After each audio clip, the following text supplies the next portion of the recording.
Assalamualaikum warahmatullahi wabarakatuh. Perkenalkan, nama saya Amanda Dwi Putri dengan NIM 2310251019. Di sini saya akan menjelaskan tentang ujaran kebencian. Ujaran kebencian memiliki makna tindakan komunikasi yang dilakukan oleh seseorang maupun kelompok dalam bentuk provokasi, hasutan, ataupun hinaan kepada orang lain atau kelompok lain dalam berbagai aspek seperti warna kulit, etnis, gender, agama, dan lain sebagainya. Ujaran kebencian sendiri diumumkan sebagai tindak pidana oleh Kepolisian Indonesia melalui Surat Edaran tentang Ujaran Kebencian pada 8 Oktober 2015. Bentuk ujaran kebencian yang masuk dalam tindak pidana KUHP seperti penghinaan, pencemaran nama baik, penistaan, perbuatan tidak menyenangkan, provokasi, penghasut, dan penyebaran berita bohong. Dampak negatif yang sering terjadi dengan adanya penyebaran ujaran kebencian ini cukup meresahkan, mulai dari mendapatkan rasa malu, pemberian sanksi sosial, baik dari netizen maupun pihak masyarakat secara umum, kehilangan reputasi hingga mengancam nyawa. Dengan adanya kebebasan dalam memproduksi dan distribusi informasi di sosial media, membuat tidak adanya kendala terhadap isi informasi yang tersiar di lingkungan penggunaannya. Ini memicu timbulnya berita palsu atau disebut dengan hoax dan ujaran kebencian. Data yang dihimpun oleh Kementerian Komunikasi dan Informatika mengatakan terdapat 800.000 situs di Indonesia yang menjadi penyebar hoax dan hate speech atau ujaran kebencian. Mengutip dari laman berita Viva News, sebagian besar tersangka dugaan penyebar berita bohong dan kasus ujaran kebencian terkait virus corona yang ditindak Polda Metro Jaya menggunakan akun palsu atau nama fiktif. Dengan demikian, Yusri mengatakan terdapat juga pelaku yang memakai akun sosial media miliknya. Mereka mendapatkan informasi palsu juga dari sosial media.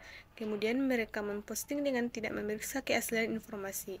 Alhasil, sudah pasti info yang mereka bagi menyebabkan kebingungan di masyarakat. Mereka memperoleh terus sebarkan akibat iseng, ujar tersangka.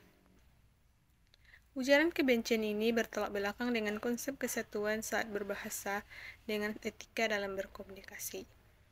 Dalam mengetahui motif seseorang dalam melaksanakan ujaran kebencian di media sosial, tentu bukan perihal nan mudah.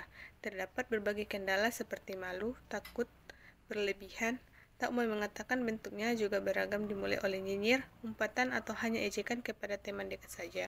Beberapa alasan yang dapat mengungkapkan motif seseorang ketika melaksanakan ujaran kebencian yaitu 1. Tidak bisa menanggapi perbedaan pendapat. Yang dimaksud berbeda pendapat di sini adalah dalam menanggapi suatu konten yang dibuat seseorang di media sosial, dimulai ketidaksamaan pemikiran oleh segala sesuatu yang disampaikan orang lain, sampai memaksakan opininya pada khalayak agar semua sama seperti dirinya. Soal ini yang membuat seseorang mengerjakan ujaran kebencian. Yang kedua yaitu pengungkapan emosi. Alasan lain yang membuat seseorang mengerjakan ujaran kebencian dalam media sosial yaitu pengungkapan emosi. Sosial media, semua orang bisa dengan bebas mengekspresikan diri mereka, baik itu hal positif seperti berkarya maupun hal negatif seperti pelampiasan perasaan yang tak dapat dilakukan dalam dunia nyata. Adapun solusi dari permasalahan ujaran kebencian di media sosial yaitu 1. Edukasi literasi digital, yaitu mengajarkan penggunaan tentang dampak negatif ajaran kebencian dan pentingnya berinteraksi secara positif di media sosial. Yang kedua yaitu kampanye kesadaran, yaitu meningkatkan kesadaran mengenai bahaya ujaran kebencian dan mempromosikan toleransi.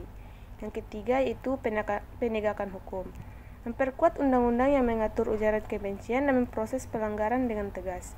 Yang keempat yaitu pengembangan kebijakan platform, yaitu mendukung platform di media sosial untuk meningkatkan algoritma dan kebijakan moderasi konten. Yang kelima yaitu dukungan psikologis, yaitu menyediakan bantuan bagi korban ujaran kebencian melalui layanan konseling dan dukungan mental. Yang terakhir yaitu partisipasi komunitas, yaitu mengajak komunitas untuk berperan aktif dalam melaporkan dan menentang ujaran kebencian. Pendekatan yang komprehensif dan kolaboratif antara masyarakat, pemerintah, dan platform media sosial sangat penting untuk mengatasi masalah ujaran kebencian di media sosial.